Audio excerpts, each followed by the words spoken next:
Sagacious academy के इस platform पर आपका स्वागत है। आज हम आपके साथ डिस्कस करेंगे गवर्नमेंट ऑफ इंडिया एक्ट 1935। पहले हमने आपके साथ पार्लियामेंट्री रिफॉर्म्स 1909 की बात की, फिर हमने आपके साथ मटांगू चेम्सफोर्ड रिफॉर्म थे 1919 के, उनके बारे में बात की। आज हम आपके साथ बात करें गवर्नमेंट ऑफ इंडिया एक्ट 1935। इसकी एक स्पेशल बात है कि लगभग 75% जो कॉन्स्टिट्यूशन के जो सब्जेक्ट हैं वो हमारे गवर्नमेंट ऑफ इंडिया एक्ट 1935 से लिए गए हैं। इसके हम इंट्रोडक्शन के बारे में बात करेंगे, इसके फीचर्स क्या होते हैं, इसकी विशेषताएं क्या होती हैं, और इसका हम मूल्यांकन करेंगे। ठीक है, इसको हम क्रिटिकली एनालिसिस इसका करेंगे, जो वो सब इसमें देखते हैं हम। तो जब 1932 में चाहे वो एक्सट्रीमिस्ट हो, चाहे वो रेवोल्यूशनरी हो, चाहे वो मॉडरेट हो, जब इनका सेल्फ गवर्नमेंट के लिए, जब इंडिया के इंडिपेंडेंस के लिए जो स्ट्रगल चल रहा था, तो अंग्रेजों ने 3 राउंड टेबल कॉन्फ्रेंसेस कराई लंदन में। और जो थर्ड राउंड टेबल कॉन्फ्रेंस हुई थी जो, उसमें क्या हुआ, जो नवंबर में हुई थी 1932 में, उसमें क्या हुआ, कांग्रेस ने पार्टिसिपेट नहीं किया था। गांधी जी ने पार्टिसिपेट किया था जो सेकंड कॉन्फ्रेंस थी, बट इसमें पार्टिसिपेट नहीं किया था। तो यहाँ पे जो भी जितनी भी डिस्कशंस हुई थी, उससे क्या हुआ, उससे एक एक्ट बना 1935। उसके डिस्कशन के बेसिस पे एक एक्ट बनाएगा 1935 का एक्ट, जिसको आने वाले टाइम में गवर्नमेंट ऑफ इंडिया एक्ट कहा गया। और इसने क्या किया, जो गवर्नमेंट ऑफ इंडिया एक्ट था, ये कब एनफोर्समेंट में है, ये कब पास किया गया, ये अगस्त 1935 में ब्रिटिश पार्लियामेंट द्वारा पास किया गया। अब इसके प्रोविजंस क्या थे, इसके क्या क्या प्रोविजंस थे, हम डिस्कस करेंगे। पहले तो इसका कहना था कि एक ऑल इंडिया फेडरेशन बनेगी। जैसे इस टाइम हमने पता कि एक पहले तो फेडरल सिस्टम क्या होता है। फेडरल सिस्टम में क्या होता है कि पावर का डिसेंट्रलाइजेशन होता है, सेंट्रलाइजेशन नहीं होता, डिसेंट्रलाइजेशन। कहने का मतलब ये कि प्रोविंसेस के पास अपनी पावर्स होगी, वो अलग होगी, और सेंट्रल लेवल पे जो सरकार होती है उसके पास अपनी पावर्स होगी। तो ये डिसेंट्रलाइजेशन ऑफ पावर की बात करता है, जो फेडरेशन होती है। ठीक है, तो इसमें क्या होगा कि इनका ब्रिटिश पार्लियामेंट का क्या कहना है, एक्ट का क्या कहना था कि जो हमारी फेडरेशन होगी उनमें सभी तो ब्रिटिश इंडियन प्रोविंसेस होंगे। वो ब्रिटिश इंडियन प्रोविंसेस वो स्टेट जो ब्रिटिश के डायरेक्ट कंट्रोल में थी। ठीक है, और एक ऑल चीफ कमिश्नर प्रोविंसेस हो गए। जैसे आज के टाइम में हमारी ड्यूटीज होती हैं, उस टाइम में जो छोटी स्टेट्स होती हैं वो चीफ कमिश्नर के सहारे चलाई जाती थी। ठीक है, फिर इंडियन स्टेट्स वो हो गई, इंडियन स्टेट वो जहाँ पे राजकुमार राज करते थे, जहाँ पे राजे राज करते थे। ठीक है, वो सभी, इन सभी से मिलकर एक फेडरेशन बनेगी, तभी हमारा आगे इंडिया आगे बढ़ सकता है। ठीक है, अब ये फेडरेशन की फॉर्मेशन, बट ये फेडरेशन क्यों नहीं बन पाई, इसकी बात भी हम आगे करेंगे। तो ये जो फॉर्मेशन बननी थी, इसके लिए भी 2 शर्तें थी। 2 शर्तें क्या थी कि जो जिन स्टेट्स के पास काउंसिल ऑफ स्टेट्स में लगभग 52 या 52 से ज़्यादा सीट्स हैं, वही स्टेट्स हैं जो फेडरेशन में ज्वाइन करेगी। ठीक है, कहने का मतलब ये जो मटांगू चेम्सफोर्ड रिफॉर्म में हम काउंसिल ऑफ स्टेट्स या राज्यसभा की जो हमने बात की कि जो स्टेट्स हमारी फेडरेशन को ज्वाइन करेगी, उनके पास एटलीस्ट 52 सीट्स होनी चाहिए। ठीक है, 52 सीट्स होनी चाहिए। एक तो कंडीशन ये थी, और दूसरी कंडीशन ये थी कि जो स्टेट भी हमारे साथ ज्वाइन करेगी, ठीक है, उसकी उन स्टेट्स की पॉपुलेशन लगभग 50% होनी चाहिए, 50% से ज़्यादा होनी चाहिए।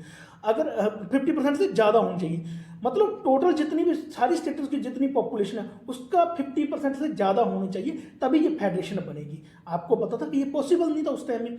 कहीं ना कहीं स्टेट थी जो चीफ कमिश्नर के प्रोविंसेस थे, जो ब्रिटिश प्रोविंसेस थे, या जो प्रिंसिपल स्टेट्स के प्रोविंसेस, तो वो डिवाइडेड थी। तो ये कंडीशन दोनों पूरी नहीं हुई और फेडरेशन कभी भी नहीं बन पाई। ठीक है, बट और फेडरेशन कभी भी नहीं बन पाई।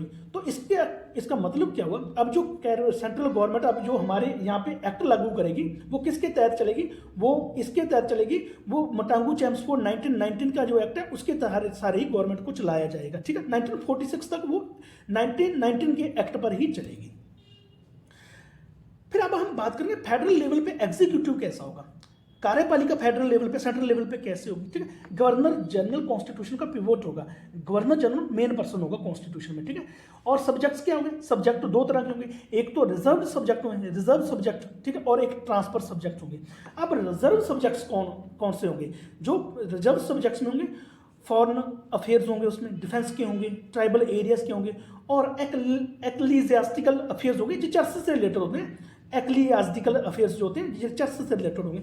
और इन सभी सब्जेक्ट्स को कौन चलाएगा, ये गवर्नर जनरल द्वारा चलाए जाएंगे। गवर्नर जनरल इनको रिजर्व सब्जेक्ट को चलाने के लिए क्या करेगा, वो एग्जीक्यूटिव काउंसिलर जो होंगे, जो गवर्नर जनरल द्वारा ही नॉमिनेट किए जाते हैं, उनका सहारा लेगा। ठीक है, अब जो एग्जीक्यूटिव काउंसलर हैं, जो गवर्नर जनरल को ये रिजर्व सब्जेक्ट चलाने में एडवाइस दे रहे हैं, ये सेंट्रल लेजिस्लेचर को किसी तरह के सेंट्रल लेजिस्लेचर के प्रति ये रिस्पॉन्सिबल नहीं होंगे, जिम्मेदार है, इनको कोई जवाब नहीं देना। हाँ, गवर्नर जनरल को देना पड़ सकता है, वो अलग बात है। और अब जो हमारे ट्रांसफर सब्जेक्ट्स होंगे, ट्रांसफर सब्जेक्ट में जो ऊपर हमने डिस्कस किए फॉरेन अफेयर, एक्लियास्टिकल अफेयर्स, जितने भी हमने डिस्कस किए उनको छोड़ के बाकी सब सारे ट्रांसफर सब्जेक्ट्स में आएंगे। और ये ट्रांसफर सब्जेक्ट को कौन एडमिनिस्टर करेगा, इनको कौन चलाएगा? Governor general on the advice of minister elected by the legislature. एक तो हमारी फेडरल असेंबली थी उस टाइम में, ठीक है, और एक हमारे काउंसिल ऑफ स्टेट जिसको हम राज्यसभा कहते हैं, उनमें जो इलेक्टेड पर्सन होंगे उनके सारे ट्रांसफर सब्जेक्ट्स को गवर्नर जनरल द्वारा on the advice of minister elected by the legislature चलाया जाएगा, ठीक है। एग्जीक्यूटिव काउंसिलर्स होंगे वो सेंट्रल लेजिस्लेचर को रिस्पॉन्सिबल नहीं होंगे, ये बात हम पहले भी कर चुके हैं। अब हम फेडरल लेवल पे लेजिस्लेचर की बात करते हैं, विधान पालिका की बात करें, हमने एग्जीक्यूटिव की बात कर ली, अब हम विधान पालिका की बात करते हैं सेंट्रल लेवल पे। जो हमारा लेजिस्लेचर होगा वो बाई कैमरल होगा। बाई कैमरल मतलब उसमें दो हाउस होंगे, एक तो अपर हाउस होगा जिसे काउंसिल ऑफ स्टेट्स बोला जाएगा, एक लोअर हाउस होगा जिसे फेडरल असेंबली बोला जाएगा। काउंसिल ऑफ स्टेट्स में 260 मेंबर होंगे। काउंसिल ऑफ स्टेट जो राज्यसभा आज के टाइम में जिसको बोलते हैं, उसमें 260 मेंबर होंगे और ये पार्टली डायरेक्टली इलेक्टेड होंगे ब्रिटिश इंडियन प्रोविंसेस से, और 40% इसमें मतलब 260 में लगभग 40% जो होंगे वो प्रिंसली स्टेट से नॉमिनेटेड होंगे। कहने का मतलब 60% तो डायरेक्टली इलेक्टेड होंगे ब्रिटिश इंडियन प्रोविंसेस से, और जो 60% होंगे वो प्रिंसली स्टेट से नॉमिनेट किए जाएंगे। और अब हम फेडरल असेंबली की बात करते हैं जिसे आज के टाइम में लोकसभा कहते हैं। फेडरल असेंबली में 375 मेंबर होंगे और इसमें पार्टली इनडायरेक्टली इलेक्टेड होंगे from the British Indian provinces, partly indirectly elected होंगे ब्रिटिश इंडियन प्रोविंसेस से, और पार्टली नॉमिनेटेड होंगे लगभग 1/3 मतलब 33% नॉमिनेटेड होंगे प्रिंसली स्टेट से। इसका मतलब ये क्या 67% तो लगभग होंगे ये पार्टली इनडायरेक्टली इलेक्टेड होंगे और पार्टली नॉमिनेटेड होंगे 33% प्रिंसेस से, प्रिंसली स्टेट से। तो यहां से हम एक आइडिया लगा सकते हैं कि जो हमारा राज्यसभा है वो तो लगभग इलेक्टेड मतलब हमारे रिप्रेजेंटेटिव हैं उसमें, जो काउंसिल ऑफ स्टेट में इलेक्टेड डायरेक्ट इलेक्टेड पर्सन है, और फेडरल असेंबली में इनडायरेक्ट इलेक्टेड पर्सन हैं, ठीक है।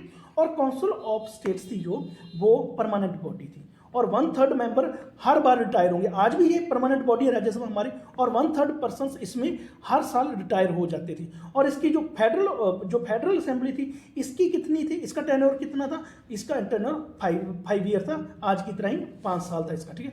और जो फेडरल लेवल पे जो लिस्ट बनी हुई थी उनको तीन तरह की लिस्ट बनी, आज के टाइम भी हमारी 3 तरह की लिस्ट है, एक तो फेडरल, एक प्रोविंशियल और एक कंकरेंट। तो ये 3 तरह की लिस्ट बनी हुई थी।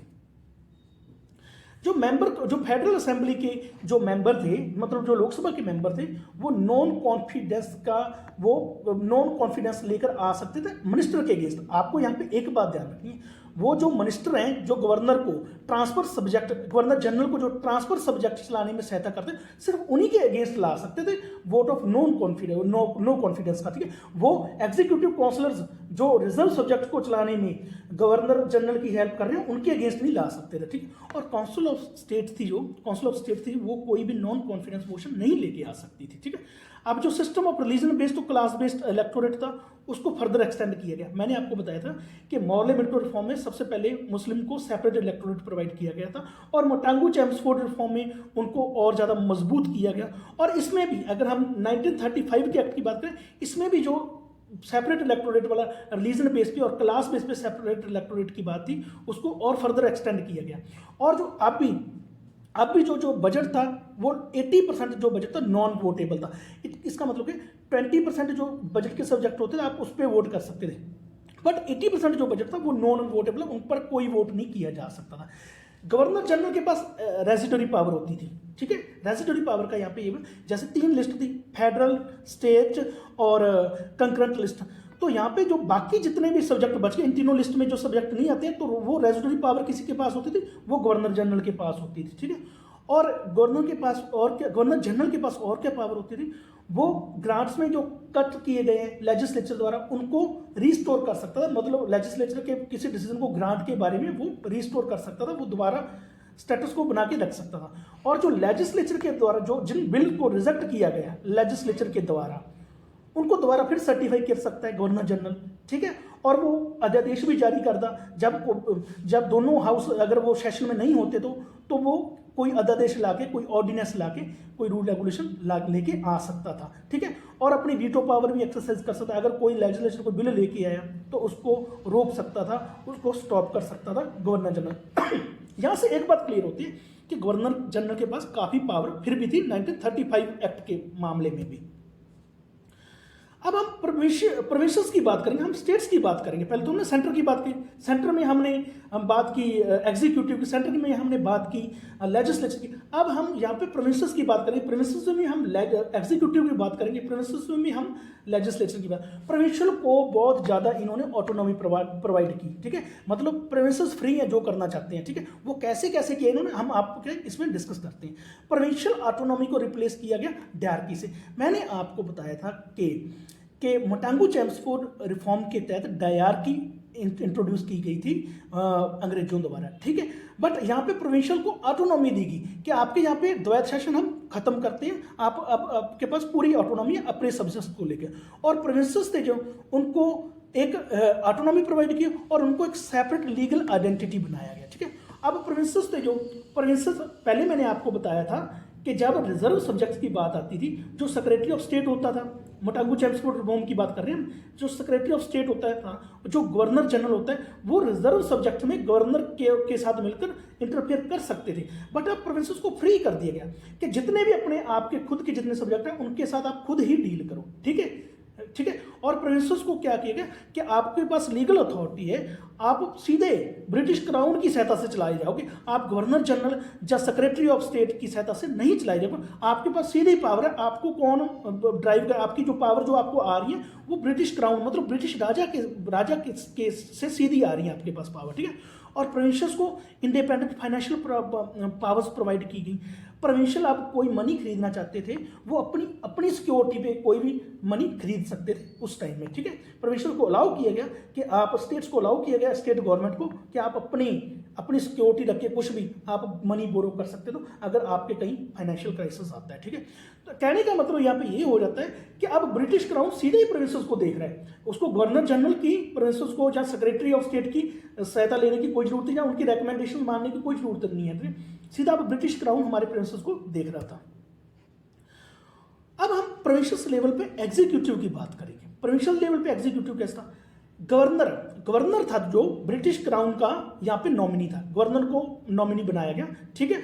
और गवर्नर जो अपनी पावर या अपनी अथॉरिटी जो एक्सरसाइज कर रहा था वो किंग के बिहाफ पे कर रहा था। किसी भी स्टेट में, अलग अलग स्टेट में अलग अलग गवर्नर हो सकते हैं, नो डाउट, बट वो किसके प्लेजर में काम कर रहे हैं? वो किंग के बिहाफ पे प्रोविंसेस में डील कर रहे हैं। और गवर्नर को स्पेशल पावर्स दी गई थी। अगर मिनॉरिटीज के बारे में कोई डिसीजन लेना है, अगर सिविल सर्वेंट्स के राइट्स के बारे में कोई बात करनी है, या लॉ एंड ऑर्डर के बारे में बात करनी है, या ब्रिटिश बिजनेस इंटरेस्ट की भी बात करनी है, जहाँ स्पेशली जो पार्शली जो एक्सक्लूडेड एरियाज या प्रिंसली स्टेट्स के, इनके बारे में स्पेशल पावर गवर्नर को दी गई थी, ठीक है। और governor could take over the definitely governor को take over and indefinitely run administration. यहाँ पे एक बात एक ध्यान रखनी, जो गवर्नर था वो एडमिनिस्ट्रेशन का पूरा कंट्रोल अपने हाथ में ले सकता था, और वो जितने भी समय के लिए चाहे वो उस एडमिनिस्ट्रेशन को चला सकता था, ठीक है। अब हम बात करें प्रोविंशियल लेजिस्लेचर के बारे में। प्रोविंशियल लेजिस्लेचर में क्या था कि सेपरेट इलेक्टोरेट और कम्युनल अवार्ड, मैंने आपको पहले सेपरेट इलेक्टोरेट और कम्युनल अवार्ड को और ज़्यादा ऑपरेशनल बनाया गया, उनको और ज़्यादा स्ट्रेंथन किया गया इस सेक्टर में, ठीक है। जितने भी मेंबर थे प्रोविंशियल लेजिस्लेचर वो डायरेक्टली इलेक्टेड थे, ठीक है। और जो वोट करने का अधिकार था वो एक्सटेंड किया गया, वीमेन को भी पुरुष के समान ही वोटिंग राइट मिलनी। देखो मैंने आपको कहा मोटांगू चेम्सफोर्ड रिफॉर्म में वीमेन को राइट मिली, बट वो सेम बेसिस पे नहीं थे, कहीं ना कहीं वीमेन के साथ फिर भी डिस्क्रिमिनेशन हो रहा था। बट इसमें 1935 एक्ट में वीमेन को भी सेम बेसिस पे मैन की तरह वोटिंग राइट्स मिले, ठीक है। मतलब हम यहाँ पे कह सकते हैं कि फ्रेंचाइजी को एक्सटेंड कर दिया गया, ठीक है। और जो मिनिस्टर थे वो प्रोविंशियल सब्जेक्ट को मिनिस्टर ही चलाएंगे। अब वो मिनिस्टर इलेक्टेड होंगे, आप देख लेना। देखो पहले तो लेजिस्लेचर को इलेक्ट किया जाए, और उन लेजिस्लेचर में से कुछ पर्सन जैसे आज के टाइम में मिनिस्टर बनते हैं वो प्रोविंशियल सब्जेक्ट्स को एडमिनिस्टर करेंगे, और उनका एक हेड भी होगा, उनका एक सीएम भी होगा जिसको प्रीमियर कहा जाएगा, ठीक है। अब मिनिस्टर थे जो वो रिमूवेबल थे और आंसरेबल थे। वो आंसरेबल किसको? लेजिस्लेचर को। मतलब लेजिस्लेचर क्या करता था, अगर वो एडवर्स वोट कर दे मिनिस्टर के अगेंस्ट तो उनको रिमूव किया जा सकता था। इस कारण जो मिनिस्टर थे, मिनिस्टर को जो लेजिस्लेचर या उस टाइम के जो हम एमएलसीज वगैरह या एमएलएस वगैरह उनको रिस्पॉन्स करना पड़ता था। और जो प्रोविंशियल लेजिस्लेचर था वो प्रोविंशियल सब्जेक्ट में तो बनाएगा ही, वो कोई डाउट नहीं है। प्रोविंशियल लेजिस्लेचर था वो प्रोविंशियल लिस्ट में तो बनाएगा ही, ठीक है। कोई कानून वगैरह बनाना है वो कंकरेंट लिस्ट में भी बना सकता है। आज के टाइम में भी ऐसा है, जो स्टेट होती है वो स्टेट लिस्ट में तो रूल एंड रेगुलेशन बनाती है, वो कंकरेंट लिस्ट में भी बना देती है, ठीक है। और जो स्टेट लेवल पे हमने बात की, सेंट्रल लेवल पे 80% जो वो था, 80% था जो वो नॉन वोटेबल था, ठीक है। और स्टेट लेवल पे कितना था? सेंट्रल लेवल पे 80% था, ठीक है। और स्टेट लेवल पे 40% बजट था वो नॉट वोटेबल था, मतलब उसमें वोट नहीं किया जाता 40% में, ठीक है। और गवर्नर के पास पावर थी, वो किसी बिल को रिफ्यूज कर सकता है, किसी बिल को अपनी परमिशन देने से मना कर सकता है, और वो अध्यादेश भी ले आ सकता है। जैसे गवर्नर जनरल अध्यादेश लेके आ सकता था जब हमारे जो दोनों हाउस होते हैं वो सेशन में नहीं होते हैं, तो इसी तरह गवर्नर भी जब हमारा यहाँ पे विधानसभा अगर उसमें सेशन में नहीं है तो गवर्नर भी अध्यादेश जारी कर सकता था। और गवर्नर एक्ट भी बना सकता, वो एक्ट बना सकता जो गवर्नर को दे रखे थे कि आप अपने गवर्नर की तरह काम कर सकते हो, ठीक है। अब यहाँ पे हम इवेल्युएशन की बात करेंगे। हमने बात की कि सेंट्रल लेवल पे क्या चेंजेस किए, ठीक है, और स्टेट लेवल पे क्या चेंजेस किए, और उसका हमने देखा कि उसके क्या क्या विशेषताएं थी जो गवर्नमेंट ऑफ इंडिया एक्ट 1935 था। अब हम देखेंगे कि इसका इवेल्युएशन करेंगे, मूल्यांकन करके देखेंगे इसके क्या सेफगार्ड थे, इसकी क्या रिस्पॉन्सिबिलिटी थी, इसके क्या डिसएडवांटेज थे, इसके क्या डिसएडवांटेज थे। देखो, नो डाउट इन्होंने हमें एक फेडरेशन बनाने की कोशिश की ब्रिटिश पार्लियामेंट ने, बट यहाँ पे जो सेफगार्ड दिए गए थे गवर्नर जनरल को, जहाँ स्पेशल रिस्पॉन्सिबिलिटी दी गई थी, उसने एक ब्रेक की तरह काम किया इस एक्ट की फंक्शनिंग में। मतलब गवर्नर जनरल को इतनी पावर दे रखी है, अगर हम नीचे गवर्नर की बात, गवर्नर को भी पावर दे रखी है प्रोविंसेस में, और अगर हम सेंटर पे बात करें वहाँ पे गवर्नर जनरल को पावर दे रखी है। तो इससे क्या हुआ कि ये जिस तरह से इस एक्ट ने काम करना था उस तरह से ये एक्ट काम नहीं कर पाया। प्रोविंसेस की बात करें, प्रोविंसेस में भी हम देखते हैं गवर्नर को बहुत ज़्यादा पावर दे रखी थी, ठीक है। और जो हमारी वोटिंग राइट थे ब्रिटिश पॉपुलेशन के, इनको वो 14% कर दे, पहले 10% होगा या 10% से कम होगा, ठीक है। अब जो कितनी परसेंट पॉपुलेशन को वोटिंग देने का, इंडियन पॉपुलेशन को वोट देने का अधिकार दिया गया, वो लगभग 14% दिया गया, ठीक है। अब जो एक्सटेंशन किए गए, हमने क्या जो सेपरेट इलेक्टोरेट दिए गए कम्युनिटी बेसिस पे या क्लास बेसिस पे, इसका क्या मतलब है? इसका मतलब ये था कि जो इंडिया में जो सेपरेटिस्ट की टेंडेंसीज है उनको बढ़ावा देना। देखो, अगर आप किसी एक कम्युनिटी को सेपरेट इलेक्टोरेट दे दें, उनकी रिप्रेजेंटेशन बढ़ जाती है, और वो क्या करते हैं, वो सेपरेट होने की बात करने लग जाते हैं। और आपको पता है कि अगर वो सेपरेट इलेक्टोरेट दिया गया, उसके बाद 1947 में इंडिया का पार्टीशन भी हुआ, क्योंकि लोगों के पास अपनी अपनी रिप्रेजेंटेशन बनती जा रही थी। अगर हर एक कम्युनिटी को हम अलग अलग रिप्रेजेंटेशन देना शुरू कर जाएंगे ना, तो इससे सेपरेटिस्ट टेंडेंसीज बढ़ सकती हैं और उस देश के टुकड़े टुकड़े हो सकते हैं, ठीक है। और इस एक्ट ने क्या किया, एक रिजिड कॉन्स्टिट्यूशन बना दिया। आज के टाइम में हमारा जो कॉन्स्टिट्यूशन ना ज़्यादा रिजिड है ना ज़्यादा फ्लेक्सिबल है, ठीक है। तो इसने क्या किया, तो इसने रिजिड कॉन्स्टिट्यूशन बना दिया, ठीक है। इससे क्या हुआ, कठोर कॉन्स्टिट्यूशन बना दिया इस एक्ट ने। इससे क्या हुआ, हमारे देश की इंटरनल ग्रोथ रोकी। मतलब जो हमारी पार्लियामेंट थी, जो हमारी यहाँ की पार्लियामेंट थी, ठीक है ना, वो इसमें कोई भी चेंज नहीं कर पाती थी, ठीक है। और जो राइट ऑफ अमेंडमेंट था वो ब्रिटिश पार्लियामेंट के पास था। तो हम कह सकते हैं ये रिजिड कॉन्स्टिट्यूशन था। ये हमारे जो लेजिस्लेचर थे, वो सेंट्रल लेजिस्लेचर में जो बंदे हमारे नॉमिनेट, वो इस कॉन्स्टिट्यूशन में अमेंडमेंट नहीं कर सकते थे। फिर ये एक तरह की स्ट्रैटेजी थी अंग्रेजों की। अंग्रेजों ने सोचा अगर हम सप्रेशन इनको दबाना चाहें, अपनी दमनकारी नीति, हमारी नीतियां जो वो शॉर्ट टर्म के लिए चल सकती हैं, वो लॉन्ग टर्म के लिए नहीं चलना चाहती।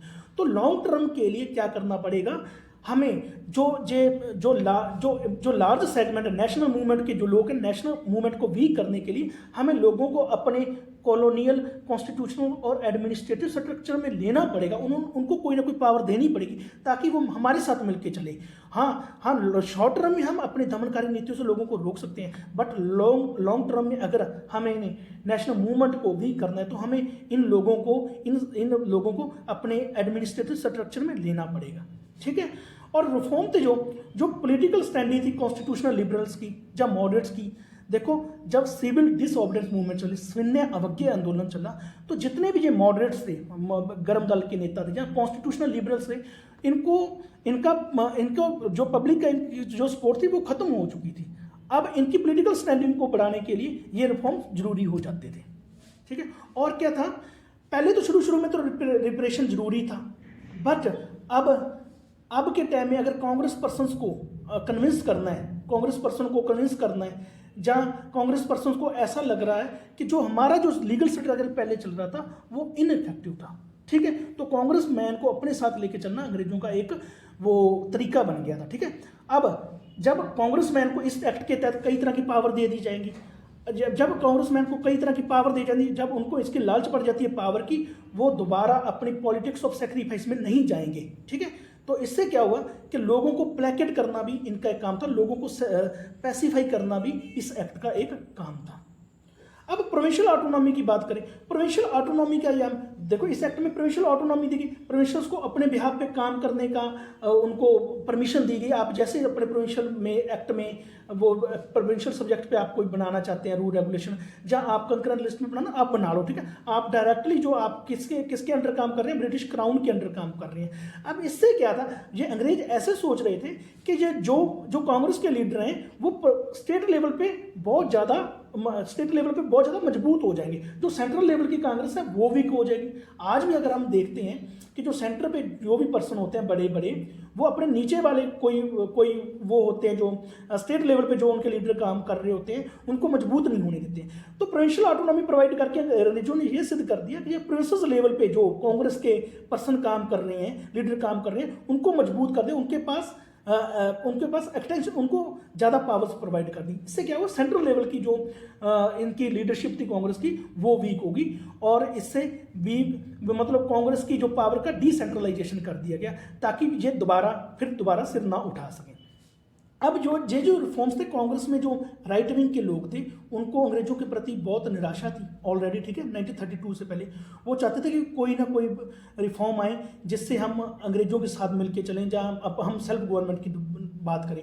तो इन रिफॉर्म की वजह से जो कांग्रेस में खास करके राइट विंग के जो लोग थे उनकी डिसेंशन को, उनकी निराशा को खत्म किया गया, उनको पैसिफाई किया गया। देखो हम आपको कॉन्स्टिट्यूशनल कंसेशन प्रोवाइड कर दे हैं, but on the other hand जो रेडिकल लेफ्टिस्ट थे, जो अंग्रेजों के रिफॉर्म में बिलीव नहीं करते थे, जो सिर्फ इंडिया की इंडिपेंडेंस की बात कर रहे थे, उनको अब देखो मॉडरेट को तो एक तरफ कर लिया कॉन्स्टिट्यूशनल रिफॉर्म प्रोवाइड करके, और इनको क्रश किया गया। रेडिकल लेफ्टिस्ट थे जो इंडिपेंडेंस की बात करें, इनको क्रश किया गया। किसके द्वारा क्रश किया गया, उनको पुलिस को क्रश करने की पूरी पावर दी कि आप रेडिकल लेफ्टिस्ट को क्रश करो जो इंडिपेंडेंस की बात करते हैं।